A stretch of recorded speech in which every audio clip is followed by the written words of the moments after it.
የሀገር ውስጥ ባለሀብቶችን በተለይ አምራች ኢንዱስትሪውን ከማገዝ አንጻር አዲስ ስትራቴጂ ይኖራችሁ ይሆን የሚል ነው። ከዛም ባለፈ ደግሞ ከሰብአዊ መብት አያያዝ ጋር ተያይዞ የእርሶ እንግዲህ የዛሬ ዓመት አካባቢ ወደ ስልጣን ከመጡ አንስቶ ከፍተኛ ተቀባይነት ነበሩት። ከዛም በኋላ ተቀባይነቱ እየተሸረሸረ ነው የሚሉ ወገኖች አሉ። ለዛም እንደ መከራከሪያ የሚያቀርቡት የዲያስፖራ ትረስት ፈንድ ነው የተሰበሰበው ያው ይታወቃል ባለፉት ጊዜያት። ከዛም ባለፈ ደግሞ የሰብአዊ መብት አያያዙ እንደገና ተመልሶ ችግር ውስጥ እየገባ ነው የሚሉ አሉ። የእስርም ጉዳይ እንደዚህ የመሳሰሉ ነገሮች ይጠቀሳሉና ከህግ ማስከበር ጋር ተያይዞ መንግስት ቁርጠኛ መሆን አልቻለም የሚሉት ነገሮች አሉና እዚህ ላይ ምንድነው የእርሱ አስተያየት? አመሰግናለሁ። ሰላማዊት ከፋና ቴሌቪዥን።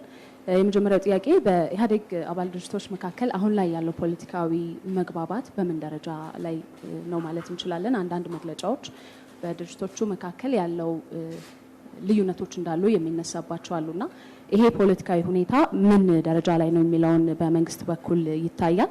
ሌላው የወጪ ንግድ አፈጻጸም አሁንም ድረስ በደካማነቱ የሚገለጽ ነውና ይህንን ዘርፍ ለማሻሻል እየተወሰዱ ያሉ የታቀዱ ነገሮች ምንድናቸው? በተለይ ዘርፉን ከግብርና ጋር ለማስተሳሰር ምን እየተሰራ ነው የሚለውን በዚሁ አያይዘው የኑሮ ውድነትንም እንደዚሁ በዜጎች ላይ ያለውን ጫና ለመቀነስ መንግስት ምን እየሰራ ነው የሚለው የሚገልጹልኝ።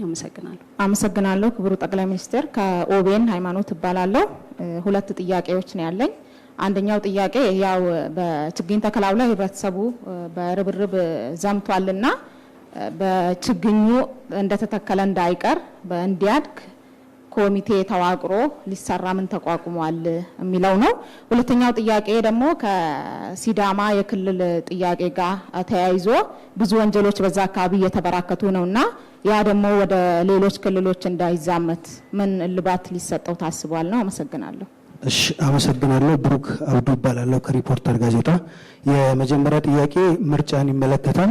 የህዝብ ተወካዮች ምክር ቤት ባለፈው ምርጫውን በአንድ ዓመት ካራዘመ ወዲህ የተለያዩ ስራዎች የተሰሩ የምርጫ ዝግጅት የተደረገ እንዳለ ይገለጻል። ሆኖም ግን በተለያዩ የሀገሪቱ ክፍሎች ላይ እየታዩ ያሉ አዳዲስ ግጭቶችና ብጥብጦች ከዛ በተጨማሪ ደግሞ እየተሻሻለ ያለው የምርጫ ህጉ ላይ የተቃዋሚ ፓርቲዎች አንቀበልም የሚሉ አስተያየቶችን እያመጡ ነውና በምርጫ ቦርድም ላይ አዲስ የተአማኒነትና የገለልተኝነት ጥያቄ የተነሳበት ነውና አሁን አገሪቱ ባለችበት አቋም ቀጣዩ ምርጫ ማካሄድ ትችላለች ወይ? እየተደረጉ ያሉ ዝግጅቶችስ ይህንን ምርጫ ለማካሄድ ብቁ ያደርጉናል ወይ እንደ ሀገር የሚለው አንደኛው ጥያቄ ነው። ሌላው ደግሞ ያው እርስዎ የሚመሩት ፓርቲ ኢህአዴግ በ11ኛ ጉባኤ ላይ በወሰነው መሰረት ውህድና አንድ ፓርቲ ለመሆን እየተሰራ ነው ያለውና ይሄ በምክር ቤቱ አማካኝነት እየተጠናና ወደ ውሳኔም ለመሄድ እየተሰራበት እንዳለ ይነገራል። ይሄ ያለበት ደረጃ ምን እንደሆነ እስካሁን ድረስ አልተገለጸም። ምን ደረጃ ላይ ያለው? ከዛ በተጨማሪ ደግሞ ይሄን የመዋሃድ ሂደት ሙሉ በሙሉ የማይቀበሉት ከኢህአዴግ አባል ፓርቲዎች ሁሉ ሙሉ በሙሉ የማይቀበሉት አሉ ይባላልና እሱንስ እንዴት ነው ትሪት የሚያደርገው? መቼ ነው እንዴት ነው ውህደት ውስጥ የሚደረገው የሚለው ነው። አመሰግናለሁ በጣም። የተነሱን ጥያቄዎች እንደየባህሪያቸው ለመመለስ ሞክራለሁ። የመጀመሪያው የፖለቲካ ጥያቄ በኢህአዴግ ውስጥ ያሉ ድርጊቶች ስምምነት ወደ ውህደት የመምጣት እና አጠቃላይ የኢህአዴግ ፖለቲካ ጤንነት ምን ይመስላል የሚለውን ለማንሳት እንግዲህ ሀሳቡ በስፋት የሚነሳው ከቅርብ ጊዜ ወዲህ ቲፒኤልኤፍ እና አዴፓ በመግለጫ መነጋገር ከጀመሩ በኋላ ወዴት እያመራን ነው የሚል ስጋት በስፋት እንደሚነሳ እኔም አውቃለሁ።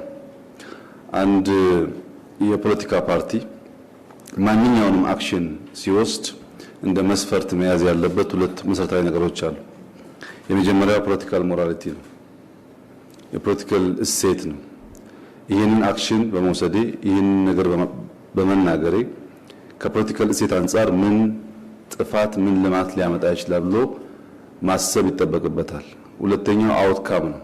ከዛ ድርጊት በኋላ በውጤት ደረጃ ምንድነው ያስገኘልኝ ብሎ ማሰብ የእያንዳንዱ ፖለቲካ ፓርቲ ስራ ይሆናል።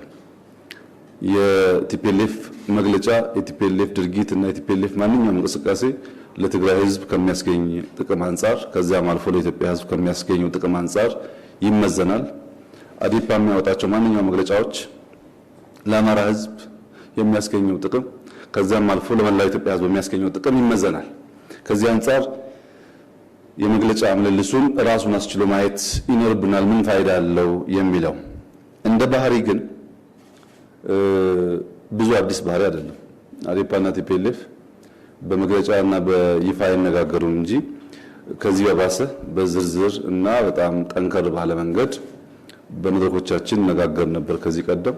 አሁን አጠቃላይ የፖለቲካ አውዱ መቀየር ጋር ተያይዞ በይፋ ማንኛውም ነገር መነገር ከመጀመሩ ጋር ተያይዞ በመግለጫ ልክ መጥቷል።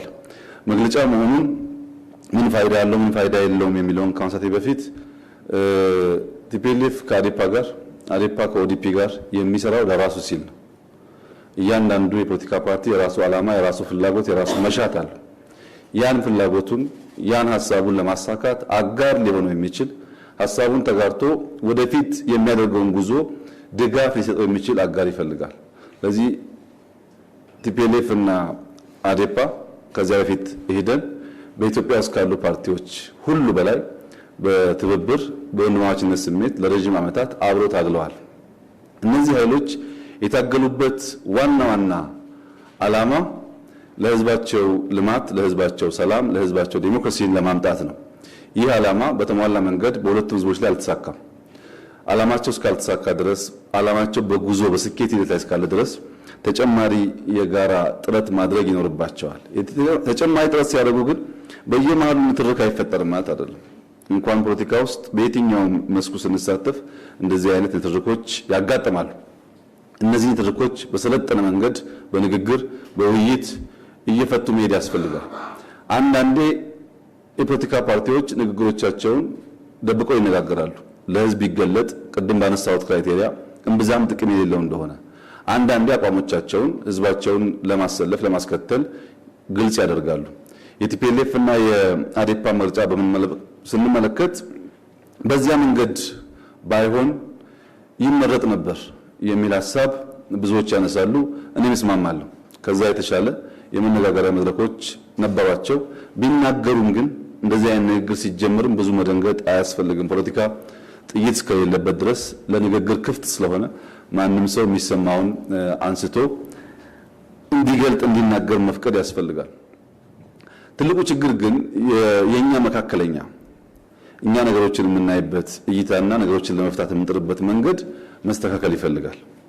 አንድ መግለጫ አንድ ፓርቲ ሲያወጣ ሌላኛው መልስ ሲሰጥ አብዛኛው የፖለቲካ ሰው ያን ሁኔታ የሚተነትንበት መንገድ መካከለኛ የሆነና ሚዛን የጠበቀ አይደለም። በቲፒኤልኤፍ እና በአዴፓ መካከል የነበረውን የመግለጫ ምልልስ እንዴት እንፍታው ብሎ መፍትሄ አምጪ መንገድ ነው ማሰብ የሚያስፈልገው። ለዚህ ከሁለቱ ፓርቲ ውጭ ያሉ በተለይ የኢህአዴግ እህት ድርጅቶች የኢህአዴግ ራሱና አጋር ድርጅቶች የሚጠበቅባቸው አንድ ወሳኝ ስራ አለ። ለሁለቱ ፓርቲዎች ፎረም ፈጥሮ ሐሳቦቻቸውን በተለመደው ዲሞክራሲያዊ መንገድ እንዲያንሸራሽሩና እያንዳንዱ ግለሰብ ወይም ቡድን የታየውን ጥፋት ሂስ ማቅረብ እንዲችል የራሱንም ሂስ ማውረድ እንዲችል እድል መፍጠር ነው። ይህንን ካደረግን ይበልጥ መቀራረቡ መደማመጡ እየተፈጠረ ይሄዳል። ይህንን ማድረግ ሲሳንን ደግሞ ጉዳዩ እየተካረረ ይሄዳል።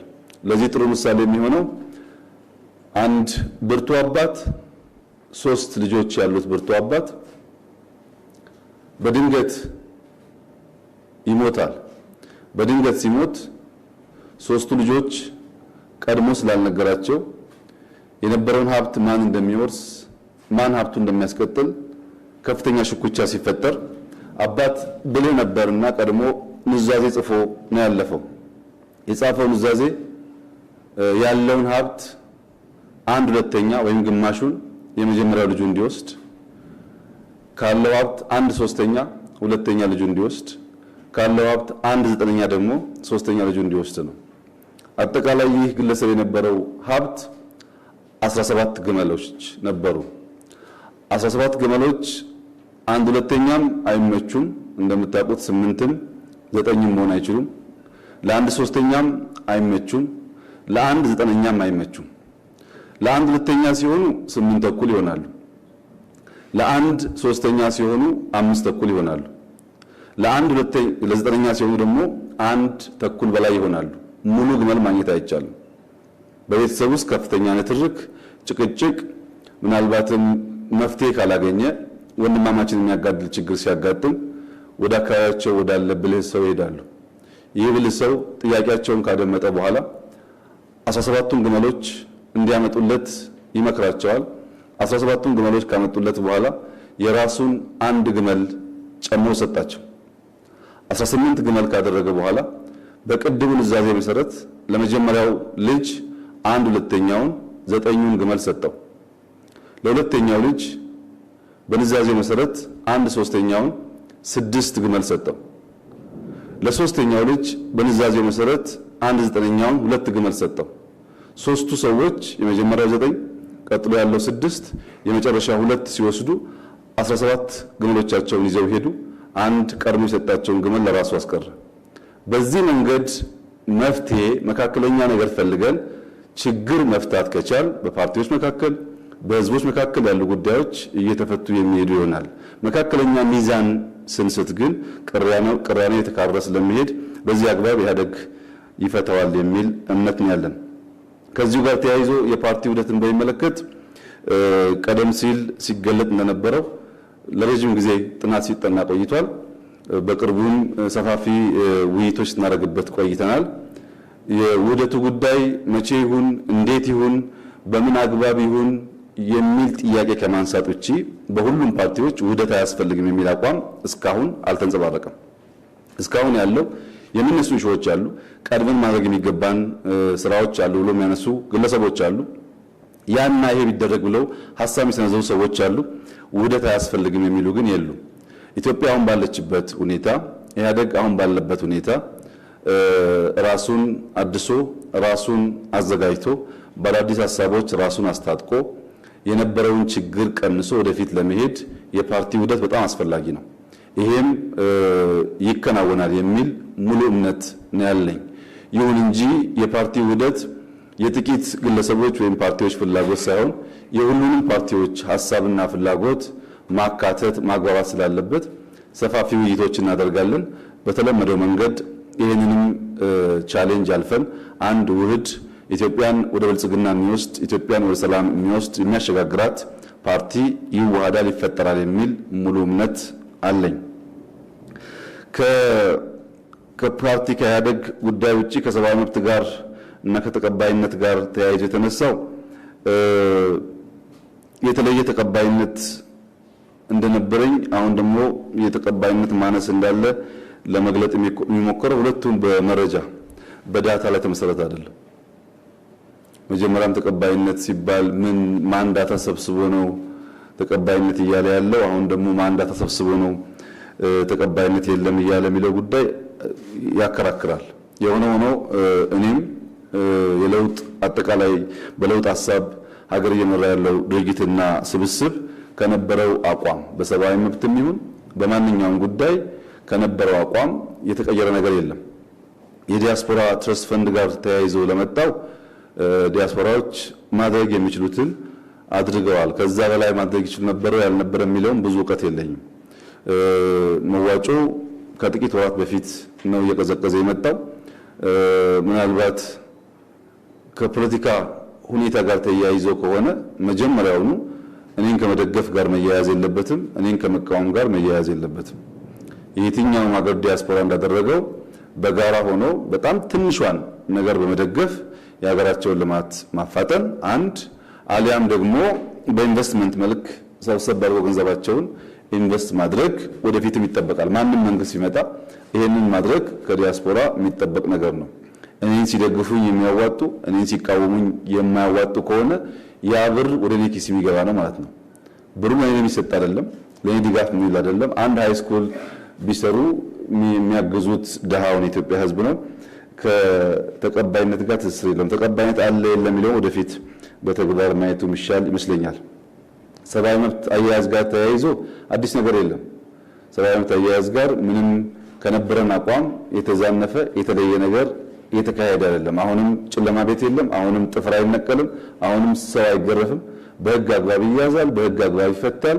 ሰብአዊ መብት ላይ የጀመርነውን የዲሞክራሲ አውድ የማስፋት ነገር ከማስፋትና ከማዘመን ውጪ ወደ ኋላ የተመለሰ ነገር እና ብንፈትሸው የሚያስብል ነገር የለም።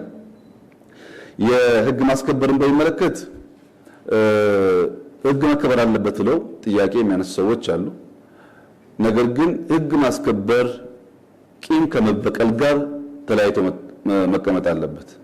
ሁሉም ሰው እዛ ማዶ ያለውን ወንጀለኛ ነው ህግ አልተከበረም የሚለው እንጂ የራሱን ወንጀለኛ አጋልጦ ለመስጠት ብዙም ብርቱ የሆነ ከባቢ የለም። የማይፈልገውን ሰው ለማስጠየቅና ለማሳሰር ሲል ነው የህግ የበላይነት የሚነሳው። በዚህ ጉዳይ እኛ ዳተኛ የመሰልንበት ዋናው ምክንያት ራቅ ብለው በግልጽ ከሚናገሩ ከሚቃወሙ በላይ በአካባቢያችን ሆኖ በየዕለቱ ስራቸውን በትክክል ባለመስራት አደናቃፊ ነገሮች በመፍጠር ለውጡ በሚጠበቀው ስፒድ እንዳይጓዝ የሚያደርጉ በጣም በርካታ ሰዎች አሉ። ይህን ሁሉ ህግ ማስከበር ብንል ኢትዮጵያ ውስጥ ምናልባት በቅርቡ የተከልናቸው ችግኞች ካልሆኑ አብዛኛው ሰው ታሳሪ ነው የሚሆነው። አብዛኛው ሰው ተከሳሽ ስለሆነ ይሄኛው ያኛውን ይከሳል፣ ያኛው ይሄን ይከሳል፣ ወንጀለኛ የለም የሚል እሳቤ የለም። እንደዚህ አይነት የችግር ወቅት ዳተኛ ቢመሰልም በአስተውሎት ማለፍ ስለሚያስፈልግ አብዛኛውን ነገር ትከሻችንን ሰፋ አድርገን ለመሸከም እንሞክራለን። ነገር ግን ቤዚክ ፕሪንሲፕሎች እንደተጠበቁ የሚቀጥሉ ይሆናል። ምርጫ ጋር ተያይዞ ህጉ ተቀባይነት አላገኘም የሚለው ብዙ መረጃ የለኝም። ህጉ ማሳተፍ የሚገባውን ሁሉን ኃይል አሳትፎ ነው እየተዘጋጀ ያለው። ሲመጣም ረቂቁ በርካታ ምሁራን ከምርጫ ቦርድ ጋር ሆነው ያዘጋጁት ነው። እንደ ሌሎች ህጎች በመንግስት ሙያተኞች ብቻ የተዘጋጀ ህግ አይደለም። ከዚያም በኋላ ሰፋፊ ውይይቶች ተካሂደውበታል። አሁንም ፓርላማ ላይ ውይይት እየተካሄደበት ነው የሚገኘው። ከቀደመው ሁለቱንም የተቋሙንም ማቋቋሚያ አዋጅ የምርጫውንም ህግ ደምሮ ከያዘው ህግ በብዙ መልኩ የሚሻል ህግ ነው። አልቀበልም የሚል ኃይል መኖሩ እርግጠኛ አይደለም። ግን ህግ አልቀበልም ማለት አይቻልም። ህግ አውጪው አካል ህግ ካወጣ ህጉ ብትስማማም ባትስማማም በዛ ህግ ስር መገዛት የግድ ነው የሚሆነው። እንደዛ አይነት ሳይመኖሩን በደንብ ባላቅም ካለም ግን ህግ አልቀበልም ህግ እቀበላለሁ ተብሎ ተመርጦ የምትቀበለውን ህግ የምትኖርበት የማትቀበለውን ህግ ደግሞ የማትኖርበት አይነት አሰራር እምብዛም አይኖርም። ምርጫን በሚመለከት ይካሄዳል ወይ አይካሄድም የሚል ሰፋፊ ሐሳቦች ሲነሱ ይደመጣል። የኢህአዴግ ስራ አስፈጻሚ ከአንድ ወር ተኩል በፊት በነበረው ውይይት ዘርዘር ያለ ሰነድ አዘጋጅቶ በጽሁፍ ተወያይተውበታል። ምርጫውን በሚመለከት ምርጫ አስፈላጊነቱ፣ ህጋዊነቱ፣ በወቅቱ መደረጉ ያለው ጥቅምና ጉዳት በሚመለከት ዝርዝር ውይይት አካሂደናል። በውይይታችን ብቻ ሳይሆን በተግባራችንም እንዳሳየነው ምርጫ አይደረግ የሚል እንድምታ አልነበረንም። ምርጫ አይደረግ የሚል ሐሳብ ቢኖረን እስካሁን ከተደረጉ የምርጫ ዘመኖች በሙሉ ተደምሮ የሚሻል በጀት ለምርጫ ቦርድ ማቅረብ ባላስፈለገ ነበር። ዘንድሮ ያዝነው በጀት 5 ወቅት ከዚህ ቀደም ካደረግናቸው የምርጫ በጀቶች ይበልጣል። ምርጫ ቦርድ የህግ ማሻሻያ የህግ ሪፎርም ሲያነሳ በፍጥነት ህግ ማሻሻል ባላስፈለገ ነበር። የምርጫ ቦርድ አባላት እናንተም እንዳያችሁት ሙሉ በሙሉ በሚባል ደረጃ የተቃዋሚ ፓርቲዎችን ሐሳብ ኢንተርቴን ለማድረግ ተሞክሯል ቦርድ ሲቋቋም። ነገር ግን ምርጫን በሚመለከት መራዘም አለበት ብለው የሚያስቡ ሰዎች እና ምርጫ መደረግ አለበት ብለው የሚያስቡ ሰዎች ሁለቱም ወገኖች የራሳቸው እውነት አላቸው። ምርጫ መደረግ አለበት የሚሉት ህገ መንግስታዊ ነው፣ ህግ በማሻሻል በየጊዜው ምርጫ የተመረጠው አካል ሞዲፋይ የሚያደርገው መሆን የለበትም ብለው ያስባሉ። በሌላ ወገን ምርጫ ለይስሙላ ተደረገ ለማለት የሚደረግ ሳይሆን ፕሮሰሱ በሁሉም ወገኖች የሚታመንና በኢትዮጵያ የምንፈልገውን ህዝባዊ ቅቡልነት ያለው መንግስት ለማምጣት ሽግግሩን እውን ማድረግ የሚችል መሆን አለበት ብለው የሚያስቡ ኃይሎች አሉ። ሁለቱም ኃይሎች ከሚያነሱበት ፐርስፔክቲቭ እውነት አላቸው። እኛ ያየንበት መንገድ ምርጫው ይሸጋገር ሲባል አንዳንድ ተንታኞች ወይም አንዳንድ ሐሳብ አመንጪዎች መንግስት ምርጫውን ቢያራዝም ኢሌጂቲሜት ይሆናል፣ ጠቅላይ ሚኒስትሩ እንዴት ይሆናሉ ብሎ የሚያስብ ሰው የምርጫ ማራዘም ህግ በውል ካለመገንዘብ የሚነሳ ነው። ምርጫ የሚራዘም ከሆነ የጠቅላይ ሚኒስትሩ እድሜ አይደለም የሚያራዝመው። በኔ ካቢኔ ውስጥ ግማሽ ያህሉ የፓርላማ አባል ተመራጭ አይደሉም። ምርጫ ማራዘም ማለት ተመርጦ ፓርላማ ያለው ህግ አውጪ በ5 ዓመት መጨረስ ሲገባው 6፣ 7፣ 8 ወይም 10 ይሁን ብሎ ህገ መንግስት ማሻሻል ማለት ነው። ህገ መንግስቱ ይህን አንቀጽ ማሻሻል ግልጽ አሰራር አለው። መሳተፍ የሚገባቸው የክልል ቁጥሮች የሁለቱም ምክር ቤት አባላት ተሳትፈው ያችን አርቲክል ሞዲፋይ አድርገው አሻሽለው ለ2 ዓመት፣ 3 ዓመት፣ 5 ዓመት ይራዘም ካሉ ፓርላማው ህጋዊ ፓርላማ ነው። ያ ህጋዊ ፓርላማ የራሱን አስፈጻሚ ያቋቁማል ማለት ነው። አሁን ያለ ጠቅላይ ሚኒስትር ወይም የራሱ ጠቅላይ ሚኒስትር ያቋቁምና መንግስት ይሆናሉ። ብዙዎቹ ግን ምርጫ መራዘምን የሚያስቡ ከጠቅላይ ሚኒስትር ወይም ከአስፈጻሚው ጋር ነው። በቀጥታ አስፈጻሚ የሚመለከት ጉዳይ አይደለም። ማራዘም ይቻላል። ያራዘሙ ሀገሮችም አሉ። 2-3 ሀገራት ምርጫን ለተርም አራዝመው የሰሩ ፓርላማ አባላት አሉ። ፓርላማ አባላት ብቻ አይደሉም። ፕሬዝዳንቶች የምርጫ ዘመን ህገ መንግስት አሻሽለው በርካታ አፍሪካ ሀገር ውስጥ ህጋዊ ሆነው አገር እየመሩ ያሉ አሉ። ህገ መንግስት አሻሽሎ አርቲክል አሻሽሎ ህጋዊ መንግስት መሆን ይቻላል። የማይቻል አብስትራክት ሐሳብ አይደለም። ችግሩ ግን ምንድነው? እናራዝም የሚሉ ሰዎች 2-3 ዓመት አራዝመን የተሻለ ዴሞክራሲያዊ ምርጫ እንፍጠር የሚል እንድምታ ያለው ሐሳብ ነው። እኛ ደግሞ የምናነሳው አሁን ባለን ኤክስፒሪየንስ የሚቻል እንኳን ቢሆን 2-3 ዓመት ብናራዝመው ጊዜውን ኢትዮጵያ ውስጥ ምርጫን ካለምንም እንከን ማስፈጸም የሚችል ተቋም አቲቲዩድ ሌጋል ፍሬምወርክ ፈጥረን እንከን አልባ ምርጫ ለማድረግ እንችላለን ወይ? የኛ ተቋም መፍጠር ልምምድ ያን አያመላክትም። ለዚህ ብለን ህገ መንግስት ወደ ማሻሻል የራስን የፓርላማ ቆይታ ወደ ማራዘም ከምንሄድ በወቅቱ ብናደርግ ይሻላል የሚል ሐሳብ ኢህአዴግ በጥቅሉ የነበረው ሐሳብ ነው። ልዩነት ያለን እንደ ከዚህ ቀደሙ ምርጫው ይካሄዳል ወይም አይካሄድም ብሎ ኢህአዴግ አይወስንም። እንደ ፓርቲ እኛ ምርጫው በጊዜው ቢደረግ ብለን በበጀትም በድጋፍም ከምርጫ ቦርድ ጎን በመቆም ስራችን ይሰራል ነው። ለምርጫም እየተዘጋጀን ነው። ነገር ግን የተለያየ ሐሳብ ያላቸው ፓርቲዎች በምርጫ ቦርድ በጋራ በጥምር በምንገናኝበት መድረክ አጀንዳው ተይዞ ሐሳቡ ኢንተርቴን መደረግ አለበት። ያ ከሆነ ፕሮሰሱን ውጤቱንም ያሳምረዋል። ይሁን ህገ መንግስታዊ መደረግ አለበት ብለን ብዙዎች ሳይቀበሉት እንዲደረግ ብንወስን ከውይይት ውጭ ብንወስን ፕሮሰሱን ያበላሽብናል። እንቁላል 2 ጊዜ ልደቷ ይባላል። አንድም ዶሮ አንድም እንቁላል ስትል አሊያም ጫጩቱ ሲጣል ነው። ምርጫም 2 ልደት ነው ያለው። አንዱም ፕሮሰሱ ነው፣ ሁለተኛም አውትካሙ ነው። ፕሮሰስ ተበላሽቶ አውትካም ይስተካከል አይችልም። ፕሮሰሱ አሳማኝ፣ ሁሉም የሚቀበለው ነፃ፣ ዴሞክራሲያዊ ቢያንስ መራጩ ህዝብ የኔ ድምጽ አልተጭበረበረም ብሎ የሚያምንበት ከሆነና ከምርጫ በኋላ በምርጫ ምክንያት ሰው የማይሞት ሰው የማይቆስል ከሆነ ምርጫው ስኬታማ ዲሞክራሲን ያመጣል።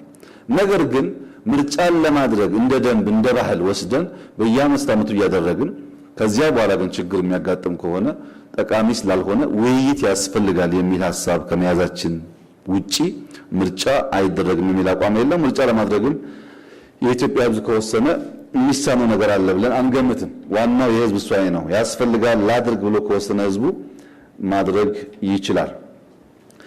ከፖለቲካ ወጣ ስንል ኢኮኖሚን በሚመለከት የዘንድሮ የውጭ ምንዛሪ ፍላጎትን በተመለከተ ያው ሁላችሁም እንደምታውቁት እስካሁን ከነበረው የተሻለ የውጭ ምንዛሪ ዘንድሮ መጥቷል። ያም ማድረግ ባንችል ኖሮ ማክሮ ኢኮኖሚክ ኢምባላንሱ ማስተካከል ያስቸግር ነበር። ከመጣው የውጭ ምንዛሪ ውስጥ አብዛኛው ለፕራይቬት ሴክተር የዋለ ነው። ለሀገር ውስጥም ለውጭም ፕራይቬት ሴክተር የዋለ ነው። በንጽጽር አምና ከነበረው በእጅጉ የተሻለ ነው። የውጭ ምንዛሪ ፍላጎት ከፍተኛ በመሆኑ በኢምፖርት ከምናስገባው 5-6 እጥፍ ያደገ በመሆኑ የሰዎችን ፍላጎት ሙሉ በሙሉ ሊመልስ አይችልም። ነገር ግን በንጽጽር አምና አቻምና ከነበረው በቁጥርም በአቀራረብም የበለጠ ነው። ለምሳሌ ከዚህ ቀደም አብዛኛውን የውጭ ምንዛሪ ለመንግስት ምናው የነበረውን አሁን ለግሉ ሴክተር ሰጥተናል። በቁጥርም ከፍተኛ ነው። በዚህ ዓመት እያሻሻል ነው ከሄድን ኢኮኖሚያችን ላይ ኢምፓክት ሊያመጣ ይችላል የሚል ሐሳብ አለን። የሲዳማን በሚመለከት የተፈጠረ ሁኔታና እዛ አካባቢ ያለው ችግር በሚመለከት ለተነሳው ጥያቄ ያው የሲዳማ ጉዳይ ክልል እንሁን የሚል ሐሳብ ለረጅም ጊዜ ሲነሳ የቆየ ነው። በተለይ ጎልቶ የወጣው ከለውጡ በኋላ ቢሆንም ከዚህ ቀደምም በተለያየ አጋጣሚ ይሄ ጥያቄ ይነሳል። ይህን ጥያቄ በሶስት መንገድ ማየት ጥሩ ነው። አንደኛው ፖለቲካል ጥያቄ መብት ነው። ማንም ህዝብ እንደ ህዝብ ተደራጅቶ ራሴን በራሴ ማስተዳደር እፈልጋለሁ ብሎ ህገ መንግስቱ ያስቀመጣቸውን ክራይቴሪያዎች እስካሟላ ድረስ ፖለቲካዊ መብቱን መጠየቅ መብቱ ነው፣ ኤክሰርሳይዝ ማድረግን ይኖርበታል። ነገር ግን ፖለቲካዊ ጥያቄ ሙሉ በሙሉ ችግሩን አይፈታውም። ሌጋል ጉዳይ አለ። ጥያቄ የሚቀርብለት ተቋም አለ፣ አካል አለ። ያን ለማስፈጸም የሚያስችል ቁመና መያዙን ማረጋገጥ ያስፈልጋል። ለምሳሌ ለምርጫ ቦርድ ቀርቦ ምርጫ ቦርድ ይህንን ጉዳይ ለማስፈጸም የሚችልበት አቋም ላይ አልነበረም። ሁላችሁም እንደምታውቁት ከሊቀመንበሯ በስተቀረ የምርጫ ቦርድ አባላት ከጥቂት ሳምንታት ምናልባት አንድ ወር ተኩል ገደማ ነው የተሟሉት። ተቋሙ ራሱን እያደረጀ ስለነበረ ያልደረጀ ተቋም ዘላቂ የሆነ ችግር በሚፈታ መንገድ የህዝብን ጥያቄ መመለስ ይቸገራል። ሶስተኛው አድሚኒስትሬቲቭ ነው። አንድ ክልል በርካታ ህዝቦች አቅፎ የነበረ ክልል በሚወጣበት ሰዓት የሀብት ክፍል ጉዳይ፣ የሰላም ጉዳይ አብሮ መታየት ያለባቸው በርካታ ጉዳዮች አሉ። እነዚህንም አሳስሮ ማየት ስለሚያስፈልግ ውይይት ስናደርግ ቆይተናል። ደህዴን ተወያይቶ አማራጭ ያለውን ሐሳብ አቅርቧል። ምናልባት በቅርቡ የኢህአዴግ ስራ አስፈጻሚ በዚህ ጉዳይ ይወያያል። የምርጫ ቦርድ ባስቀመጠው መሰረት ህግን ተከትሎ የሚፈጸም ይሆናል። ነገር ግን እንደዚህ አይነት ጉዳይ ሁሉም ህዝቦች ማሰብ የሚኖርባቸው አንድ ክልል ብቻውን በመቆሙ ወይም ከሌሎች ወገኖቹ ጋር በጋራ በመሆኑ ምን ያገኛል፣ ምን ያጣል እንደ ህዝብ የሚለውን ከፖለቲካል ትርፍ ውጪ ያለውን ሐሳብ በዝርዝር ማየት ጠቃሚ ነው። የሲዳማ ህዝብ ክልል ሆኖ ሲወጣ ሲዳማ ውስጥ ያለ ችግር በሙሉ በአንድ ጀንበር የሚፈታና የሚቀረፍ የሚመስለው ሰው ካለ ተሳስቷል። ያ በመሆኑ የሚያገኘው ነገር የተለየ ጥቅም የለም። የተለየ ጥቅም ያለው ቋንቋዬ፣ ባህሌ፣ ማንነቴ የሚል ነው ከፖለቲካል ራይት አንጻር የሚታየው። አሁን ባለው የደቡብ አሰፋፈር ደግሞ የትኛውም ዞን ቋንቋውን፣ ባህሉን፣ ማንነቱን ያከብራል። በሲዳማም እንደዚሁ እስካሁን በነበረው ሁኔታ በሲዳማ ዞን ውስጥ በራስ ቋንቋ መጠቀም፣ የራስ ባህልን ማሳደግ የተከለከለ ጉዳይ አልነበረም። የሆነ ሆኖ የህዝብ ጥያቄ ከሆነና ህዝቦች በትክክል የሚያምኑበት መሆናቸውን በድምጻቸው ካረጋገጡ ህግን ተከትሎ የሚፈጸም ይሆናል። ችግኝ ተከላን በሚመለከት ችግኝ ተከላው በመጀመሪያ ደረጃ ኢትዮጵያ በርካታ የደን ሽፋን የነበራት ከጊዜ ወደ ጊዜ ያ ደን እየተመናመነ የመጣባት ሀገር ናት።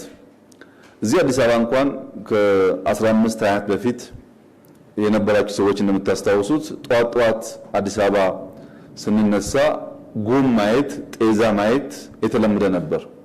አሁን ጉምና ጤዛ ማየትም ከተሞች አካባቢ ብርቅ እየሆነ መጥቷል። ምክንያቱም የአየር ጸባዩ በከፍተኛ ደረጃ ተጠቅቷል። ይሄን ለመቀየር ኢትዮጵያውያን ተባብረው በ2 3 4 ዓመት ውስጥ ይሄን ታሪክ መቀየር ያስፈልጋል የሚል ውሳኔ በመንግስት ታስቧል። የታሰበበት ምክንያት ችግኝ በመተከሉ ሀብታሞች ጥሩ ኦክሲጅን የሚተነፍሱና ለድሃ የሚከለከል አይደለም። ችግኝ ሲተከል ዝናብ የዘነበ እንደሆነ አርሶ አደር ይጠቀማል። ዝናብ የዘነበና ግድቦቻችን የሞሉ እንደሆነ የፈረቃ መብራት ይቀራል። ዝናብ የዘነበ እንደሆነና የአየር ጸባይ ተገማሽ ባልሆነ መንገድ የማይቀያየር ከሆነ በረሃብ የሚጠቃ ሰው አይኖርም ማለት ነው። ካልዘነበ ግን ዘንድሮ እንዳጋጠመን ግድብ ይቀንሳል፣ መብራት ፈረቃ ይሆናል። ያኔ ጄኔሬተር ያላቸው ሰዎች ይጠቀሙናል፣ ድሃው ግን ይጎዳል። እርሻውም እንደዚሁ። ችግኝ መትከላችን ሁላችንም የሚጠቅም ነገር ነው። እንደ ሀገር ይጠቅማል፣ እንደ አህጉር ይጠቅማል፣ እንደ ዓለም ጥሩ ልምምድ ነው። ከተፈጥሮ ጋር ተስማምተን ተግባብተን መኖር ስላለብን። ነገር ግን መትከል ግብ መሆን የለበትም። የተከልነውን መንከባከብ መጠበቅ ይኖርብናል። የነበረው ናሽናል ኮሚቴ አንደኛ የተከልናቸውን ከዚህ ቀደም ከነበረው ልምምድ በተሻለ ማብቀል፣ መንከባከብ እንዲችል ስራውን እንዲቀጥል ተደርጓል።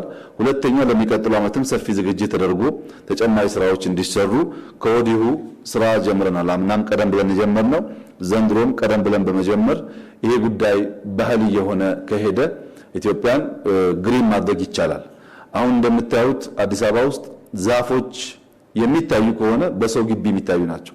ከሰው ግቢ ውጪ ብዙ አይታይምና ፓርኮች እያሰፋን ከግቢ ውጪ ያሉ ቦታዎች ዛፍ እየተከልን ከሄድን ሁላችንም በጋራ የሚጠቅመን ሐሳብ ይሆናል።